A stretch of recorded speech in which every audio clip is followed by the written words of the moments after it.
বিয়ের দাবিতে ধর্নায় বসলেন এক বিবাহিত গৃহবধূ। এমনই চাঞ্চল্যকর ঘটনা ঘটেছে শিলিগুড়ির চম্পাশ্বরের ডিজে মোড় এলাকায়। জানা গিয়েছে, ডিজে মোড় সংলগ্ন এলাকার বাসিন্দা ভরত দাস ওরফে রিঙ্কুর সঙ্গে দীর্ঘ 6 বছর ধরে সম্পর্কে জড়িয়েছিলেন এক মহিলা। ভাড়া বাড়িতে থাকতেন, সংসার করতেন তারা।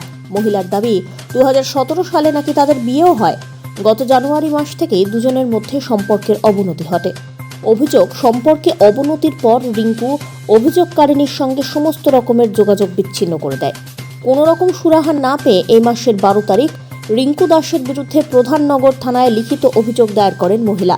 অভিযোগ দায়ের করার কয়েকদিন পরে গৃহবধূ হঠাৎই সামাজিক মাধ্যমে জানতে পারেন রিঙ্কুর সাথে অন্য কোনো মেয়ের বিবাহ ঠিক হয়েছে। আর এই কথা জানতে পেরেই রবিবার রাত্রিবেলায় রিঙ্কু দাসের বাড়ির সামনে নিজের ন্যায্য দাবি আদায়ে ধর্নায় বসলেন গৃহবধূ। অপরদিকে ধর্নার খবর পেয়ে বাড়িতে তালা মেরে উধাও হয়ে গিয়েছে রিঙ্কু দাস সহ তার পরিবার। গৃহবধূ জানিয়েছেন, 2013 সালে তার আগে স্বামীর সঙ্গে বিচ্ছেদ হয়ে যাওয়ার পর তিনি 2017 সাল থেকে রিঙ্কু দাসের সঙ্গে সম্পর্কে আসেন।